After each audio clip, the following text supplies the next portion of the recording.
아버지가 빚을 감당하지 못해서 파산 신청을 했습니다. 법원이 파산을 선고했습니다. 그리고 딱 19일 뒤에 아버지가 돌아가셨습니다. 가족들은 생각했습니다. 어차피 파산 선고도 났고 절차도 진행 중이니까 그 빚은 아버지 것이고 우리한테까지 넘어오지는 않겠지. 그런데 4년이 지난 어느 날 채권자가 가족 앞으로 집행문서를 들고 나타났습니다. 판례인 사이트 365입니다. 오늘 이 판결은 파산이나 개인회생을 준비 중이거나 가족 중에 그런 분이 계신다면 반드시 알아두셔야 할 이야기입니다. 김태수 씨는 55세 자영업자였습니다. 20년 넘게 작은 가게를 운영했지만 거래처가 무너지고 경기가 나빠지면서 빚이 눈덩이처럼 불어났습니다. 버티고 또 버티다가 2019년 3월 서울외생법원에 파산 민면책 신청을 했습니다. 여기서 파산 신청이 뭔지 잠깐 짚고 가겠습니다. 더 이상 혼자 힘으로 빚을 갚는 게 불가능하다는 걸 인정하고 법원의 도움으로 재산을 정리하고 빚에서 벗어나겠다고 신청하는 겁니다. 법원은 2019년 4월 8일 김태수 씨에 대해 파산을 선고하고 파산관제인을 선임했습니다. 이 절차가 마무리되면 면책을 받아서 남은 빚을 탕감받을 수 있다는 희망이 있었습니다. 그런데 파산 선고가 난 지 딱 19일 뒤인 2019년 4월 27일 김태수 씨가 갑자기 세상을 떠났습니다. 남은 가족은 배우자 박미경 씨와 아들 김준혁 씨였습니다. 가족들은 상속인이 됐습니다. 그런데 이미 파산 선고도 났고 파산관제인이 절차를 진행 중이었기 때문에 한정승인이나 상속 포기를 따로 신청하지 않았습니다. 여기서 한정승인이 뭔지 꼭 알아두셔야 합니다. 돌아가신 분의 재산을 상속받을 때 물려받은 재산 범위 안에서만 빚을 갚겠다고 신청하는 겁니다. 예를 들어 아버지의 재산이 500만 원이고 빚이 5천만 원이라면 한정승인을 하면 500만 원만 갚으면 됩니다. 반대로 아무것도 안 하면 아버지 빚이 고스란히 가족에게 넘어옵니다. 박미경 씨와 김준혁 씨는 파산 절차가 자동으로 가족을 보호해 줄 거라고 믿었습니다. 그리고 실제로 법원은 2019년 6월 파산재단으로 파산 비용도 충당할 수 없다는 이유로 파산 폐지 결정을 내렸습니다. 쉽게 말해 나눠줄 재산이 없어서 파산 절차 자체를 끝내버린 겁니다. 가족들은 이제 다 끝났다고 생각했습니다. 그런데 2023년 파산이 폐지된 지 4년이나 지난 시점에 채권자인 회사가 다시 움직였습니다. 이 회사는 2012년에 김태수 씨를 상대로 지급명령을 받아둔 상태였습니다. 원금 약 267만 원의 지연손해금을 지급하라는 내용이었습니다. 회사는 이 지급명령에 대해 박미경 씨와 김준혁 씨를 김태수 씨의 상속인으로 하는 승계집행문을 법원으로부터 받아냈습니다. 승계집행문이란 원래 판결의 상대방이 사망했을 때 그 상속인을 대상으로 강제집행을 할 수 있게 법원이 발급해주는 문서입니다. 한마디로 아버지 빚을 가족에게 받아내겠다는 법적 도구입니다. 가족들은 즉각 이의를 제기했습니다. 이 사건의 핵심 쟁점은 딱 하나입니다. 파산 선고를 받은 사람이 파산 진행 중에 사망했을 때 상속인은 자동으로 한정 승인한 것으로 봐야 하는가? 과연 대법원은 어떤 판단을 내렸을까요? 이걸 이해하려면 법률 용어 하나를 알고 가야 합니다. 바로 상속재산 파산입니다. 사람이 살아있을 때 하는 일반적인 파산이 있고 사람이 죽은 뒤에 그 사람의 재산 자체를 파산시키는 절차가 따로 있습니다. 이게 상속재산 파산입니다. 냉장고에 비유하면 이렇습니다. 주인이 살아서 직접 파산 신청을 하는 건 일반 파산이고 주인이 죽고 나서 남겨진 냉장고 자체를 파산시키는 건 상속재산 파산입니다. 비슷해 보이지만 법적으로 완전히 다른 절차입니다. 채무자회생법 제389조 제3항은 이렇게 규정합니다. 상속재산에 대해 파산 선고가 있는 때에는 상속인은 한정승인한 것으로 본다. 즉 상속재산 파산이 선고되면 상속인이 따로 한정승인을 신청하지 않아도 자동으로 한정승인 효과가 생기는 겁니다. 그런데 여기서 결정적으로 중요한 사실이 있습니다. 파산 절차 도중에 사망했다고 해서 상속재산 파산이 자동으로 시작되지는 않습니다.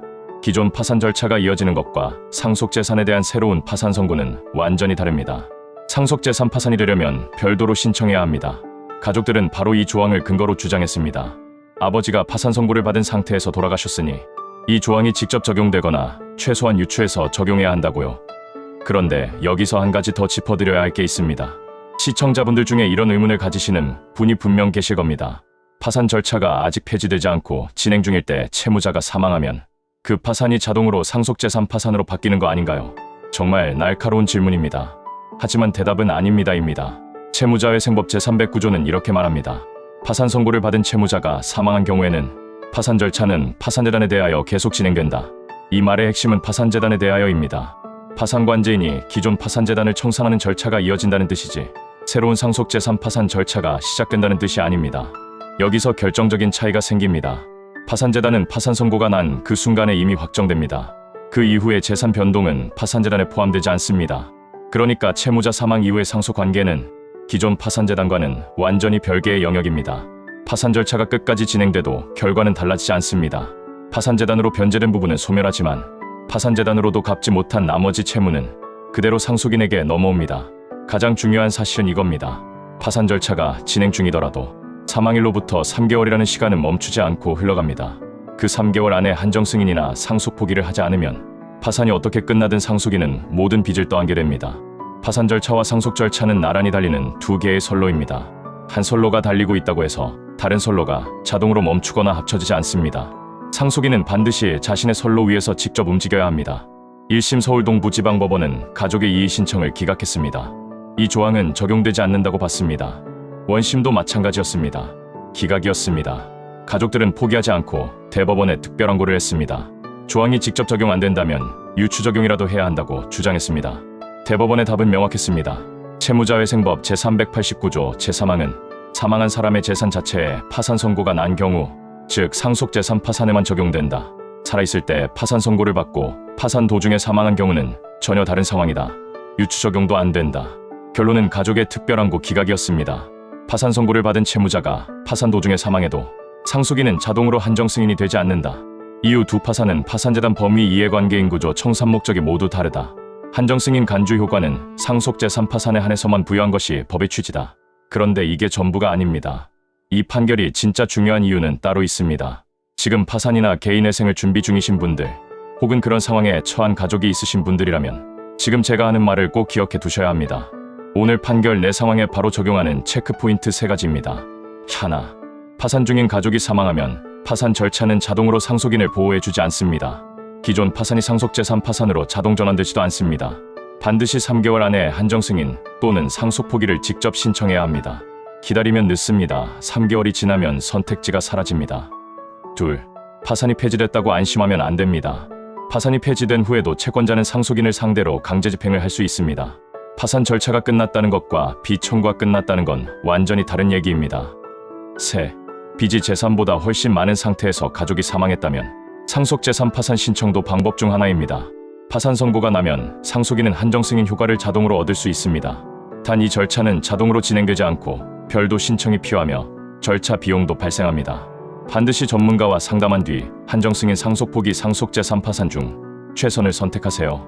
여러분이라면 파산 신청한 가족이 갑자기 돌아가셨을 때 한정승인 신청을 바로 떠올리셨을까요? 댓글로 알려주세요. 오늘 핵심 한 줄로 마무리하겠습니다. 파산은 나를 보호하지만 가족까지 자동으로 보호하지는 않습니다. 이 판결 하나 기억해두시면 살면서 가장 힘든 순간에 가족을 지킬 수 있습니다. 구독, 좋아요, 알림 설정 딱 3초만 내어주세요. 다음 영상에서도 꼭 필요한 이야기로 찾아오겠습니다. 감사합니다.